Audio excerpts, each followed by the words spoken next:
So is this what fatherhood's going to be like going forward? Blowout wins against quality teams?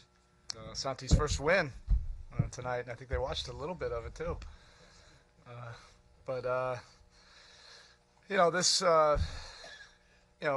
This is the type of defensive game that we want to continue to build that habit, and guys were really locked in. You just saw a lot of guys in the paint, and then from there, really making multiple efforts to get to their three-point shooters.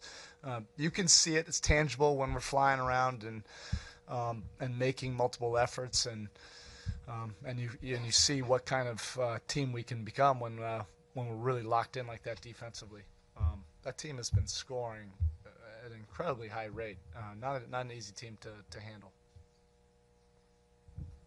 Erik, did you almost need one of these as a teaching point? Like when you guys are making 15 or 20 threes, obviously everything looks fantastic when you're scoring a ton of points. Yeah.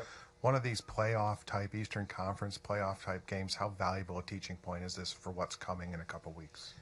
Well, I keep on going back to that,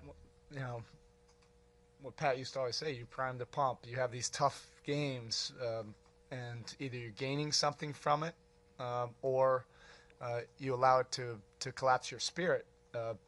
So we had 2 tough losses on the road, but our confidence grew from those 2 games, which I know sounds probably strange, but our team feels like we're getting better, and we have been proving it at home.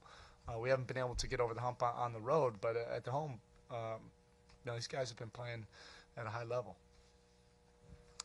Erik, I know you guys, it was a collective effort defensively, but JJ particularly, the job he did on LeBron, it felt like he was shadowing him all game, and just the way you guys were able to slow him down 7 of 18, I think, from the field. Yeah, JJ was very disciplined. So he didn't try to go for home run plays to stop him. He just used his size and agility to try to stay in front of him with other guys in the gaps. You can't do it on your own, so there are other guys really plugging those open lanes that LeBron usually takes advantage of. But JJ, you have to be locked in and disciplined and in the right spot and have the athletic ability to slide to the next defender. And that's probably one of his most disciplined defensive games that he's had. But you just see how much he brings to our team on both ends of the court. He brings that incredible versatility and toughness defensively. Even off the ball, he was making blocks and plays at the rim. But offensively now he's really finding a good rhythm of when to be assertive and when to facilitate. It's not an easy balance. He's used really the bulk of the season to really try to figure it out. But he's been playing very well lately. Hey, Erik, Dwayne Wade had 4 blocks tonight, 2 of them on LeBron where he probably didn't even see him. Can you talk about Dwayne's effort tonight and how much you think he enjoyed those 2? Yeah. Look, there's a reason why he's the #1 shot-blocking 2-guard of all time. You have to have incredible instincts and creativity.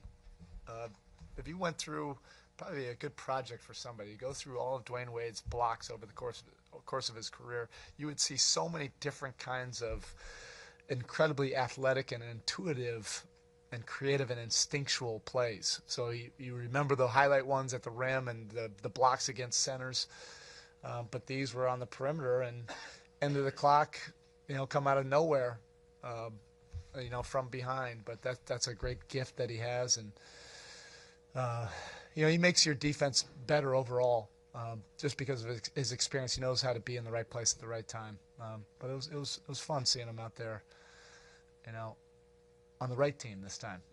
All right, the last time we saw him, he was on the wrong team. He was wearing the wrong jersey.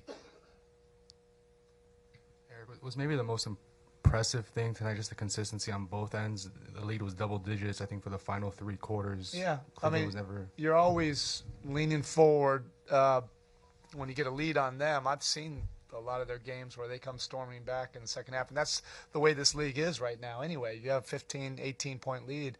It's probably tantamount to an 8-point lead 10 years ago. It can just go like that. But every time they started to go on a run, we came right back with either 2 or 3 defensive stops, some easy scores on the other end to hold them off. So that's a sign that we're making some progress there. Erik, I think most people, when they heard Bam was out and Hassan were both out, this game was going to be trouble for you guys in the paint. But can you talk about the job maybe Jordan Mickey did filling in? And it was only 21 minutes, but yeah, like I love the kid. He brings he was the player of the game, and it really could be split between Jordan and JJ. But everybody respects the work and the commitment that Jordan Mickey brings every single day. And that is regardless of whether he's playing or whether he's not, or whether it's going his way or not. And that's a great quality to have that perseverance. The last couple times he's had an opportunity to play, the game just didn't go in his favor. It's not necessarily an indictment on his play. We met after, I think the last time he had an opportunity, and I just say, this league is tough. Our rotation is pretty well set right now, but things will happen. Been around this league long enough that something will happen. You'll get another opportunity, and just make the most of it.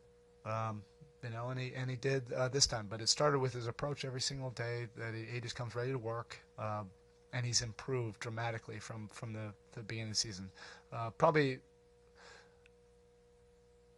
the best indication of the type of guy he is everybody was thrilled that first when I announced that he was starting, everybody was really happy for him. And then after the game, probably the whole locker room was most excited about Jordan's play tonight.